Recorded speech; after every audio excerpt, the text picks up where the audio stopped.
Good evening, Charting Horse Value. It's Jeff, and I'm going to do a video on spot plays, which we track for the month of July. And got my hat here. Just got this Charting Horse Value hat. I'm not happy with it at all, but I'm going to try again. It's pretty low quality, but anyway, I am working on it. I got the first hat made, and just didn't turn out very good. But I'm going to keep working on it. I got a couple contacts. So anyway, we're going to talk about the spot plays and how they did. There's some mixed data, and I'll try to explain, what I think is happening. And we tracked it for the whole month, and I think that was like 322 races, 322 spot plays that didn't get scratched. Okay, so let's look at the data. I'm going to share my screen here.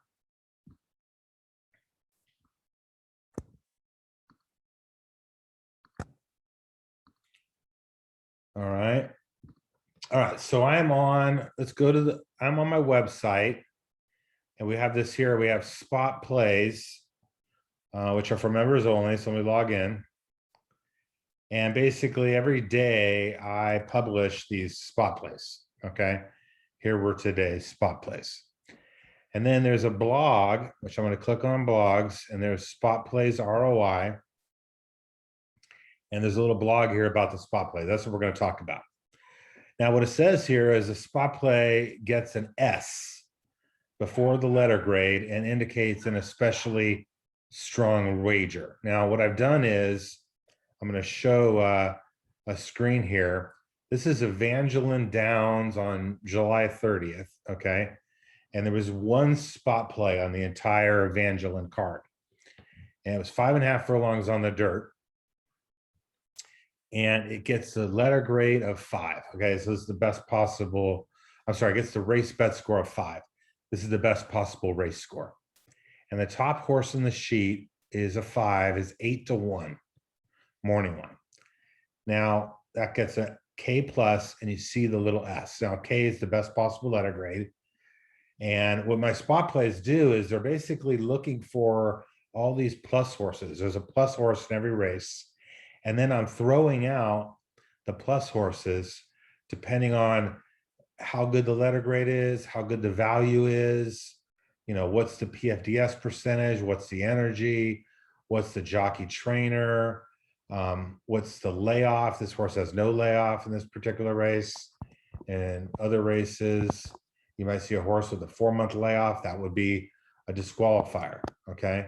So I got these filters set up to try to find the best plus horse wagers, okay? Now, this one would get designated as a P for betting win place, okay? And the P bets, I wanna show you the data, they did really bad. However, post-time, this horse got bet down to less than 5-1. Actually got bet down all the way to 3-1. I'll show you the results here. So here's the 5, Are You in a Band? It went wire to wire. It went off at 3-1. So this horse became a W bet, or a win bet, which is less than 5-1. And those did really good. I'm going to show you the data. But if the horse had stayed in the P category, those did really bad. And I would say, I need to learn from that. We'll talk about it. And then there's the S category, which applies to horses that are greater than 10-1 if the field is at least 8 horses. So this field here, there's only 7 horses. So even if there was a horse at, say, 12-1, that would still be a P, okay? Because the field size is small. It only becomes an S if it was a large field size, okay? So I have these 3 different types of wagers. Let's go back to the ROI blog.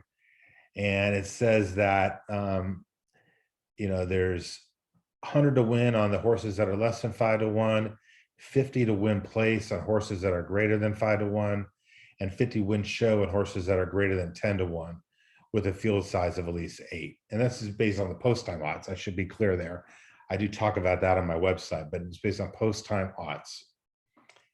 Okay, so let's take a look at the results a little bit. So I got my pivot table spreadsheet, which, by the way, if you go to the article, is loaded right here, okay? But I got the spreadsheet and there's the race list. This is all the races. Actually, this is the wrong spreadsheet. Hold on. Okay, there's all the races. And, they're all loaded. And if the horse won, I put in either a 0 or how much the horse paid to win. And if the horse didn't win but placed, then I'll also put, or showed, also put that number in. And then I'll calculate the ROI and all this, and I'll do the pivot table. So now we're at the pivot table. Okay, so first at this top pivot table, you see the P bets, the S bets, and the W bets. Okay, so the P bets just did awful. I can't explain it. Because I know my P bet, I know horses that go off at 8-1, win all the time on my sheet and pay great. But this one is a win ROI of 0.66. That's just dreadful. I mean, that's worse than picking randomly, I think. So that's a just huge fail. The only explanation I can come up with is that these filters ended up just creating a very average looking horse, okay? And maybe the ones that really win at 8-1 have some issues, okay? But they have some positives, and those issues cause the horse to be up higher. When I filter out these horses, I'm taking away all the issues, and now the horse is still 8-1. That must just not be a good horse. And that's maybe something we learn from this. Maybe you want some warts. You want a low energy, or you want a bad jockey, or you want a long layoff. So I'm going to be working on down the road a filter for long shots. But you can see the P horse got a win ROI of 0.66, so losing 34 cents on the dollar.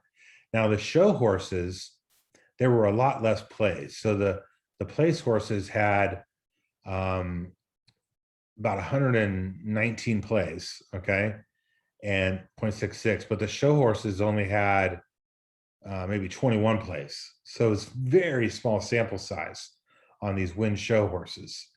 But they did have a win ROI of 1.36, so they were profitable. And the place show ROI was profitable, but just took a dive in the last few days, and now it ended up break even. Okay, so the show bets were kind of mixed, very small sample size. Looks like they are a better bet than those place. So if you find a long shot that meets these criteria, that's probably a pretty good bet, but the sample size is small. And then the win bets are less than 5-1. And that was 182 bets, 18,200, and return 24,945. So return profit of 6,700 bucks for a 37% ROI. That's just unbelievable. I know there were some cold days where I couldn't pick a winner, but there are other days where I was just absolutely phenomenal. And overall, it ended up plus 37%. So that is a huge success story. I'm going to keep pushing out these spot plays, and I'm going to keep pushing them out as win plays show.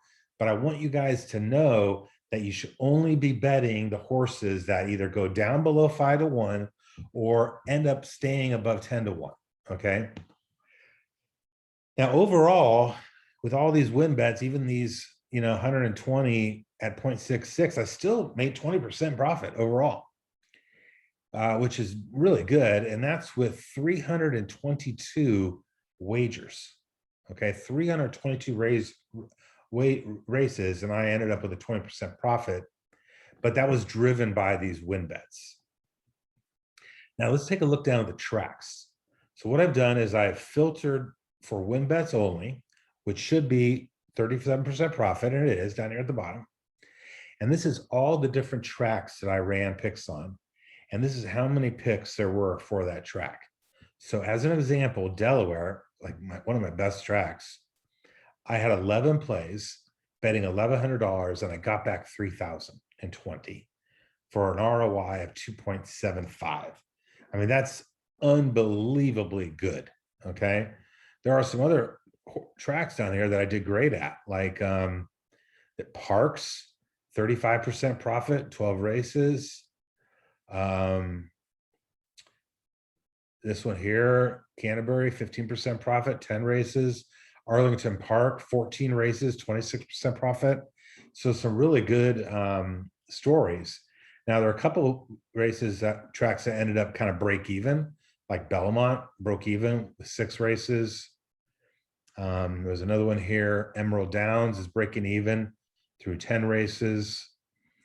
By the way, Saratoga through 6 races is plus 44%.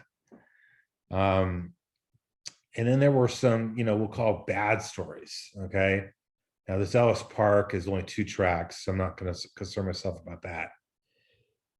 Golden Gate had a resurgence, ended up plus 8%. I've tracked Golden Gate so many times over the years. I do very good there. Tampa, unfortunately, only had 2 tracks, ended up plus 35%. That's another track I do phenomenal at. Ellis Park was 0, but that's only 2 races. Monmouth, I mean, this is interesting. I mean, you can see almost every track is positive. Okay. But Monmouth, the no whip rule, 17 races, 0.76. I mean, that could be just a coincidence, but you never know. And then the horrible stories here at the bottom, which is Woodbine, 6 races qualified as a win bet. I actually went 0 for 27. 0 for 27 on Woodbine, which is all factored into this 1.2. That's all in this 0.66. So Woodbine was just a disaster. But even with Woodbine, and they're 0 for 6 on win bets, plus 37% profit. Okay. Now, if I take away Woodbine, just, because Woodbine, listen, I'm not that bad at Woodbine, but random stuff happens. It goes up to 42%. So the profit jumps to 42% without Woodbine. Okay. Now, this is great statistics. Now, I'm not going to keep tracking this ROI. I'm going to be traveling a lot in August, and I am going to keep publishing the spot plays every day on the spot play page. Again, you can see that right here, spot play page. I will publish them every day here. And at the bottom, instead of showing a picture, I'm just going to put the whole spreadsheet up. If anybody is inspired to keep tracking how I'm doing on these spot plays, they can go for it themselves. And that's up to you. Or, you do what you want with them. And I'd say caution. I'm not guaranteeing a profit, but I am saying that the win ROI on 5-to-1 horses or lower is extremely good through 180 something races. The P and S, they were not good. I would caution you against playing any PRS unless they get bet down below 5-to-1 or they go up off greater than 10-to-1. And for now, until I start hitting some winners, let's stay away from Woodbine. So I'm going to keep publishing this every day. Now, one of our members sent me a spreadsheet today where he basically added to my spreadsheet, which is right here. Okay. What he did is he put in the surface of the race, distance, dirt, turf, or all weather. Okay. And then he redid the spot play, and he did this a few days ago, so this is not totally current. But look what happens. Dirt only. Remember, I'm a 1.2 with all surfaces. Dirt only jumps to 1.58 overall. And dirt for less than 5-to-1 horses jumps to 1.69. Of course, this throws out Arlington, Golden Gate, Woodbine, throws out every turf bet.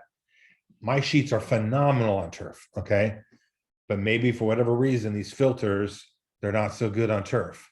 We can actually look at the turf. You can click turf here, and you can see it's only 0.7. It's really bad. That makes no sense.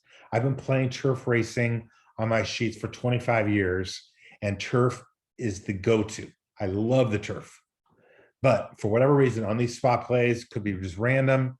It's 45 plays, or it could be the filters for turf. I don't know. But dirt is so good.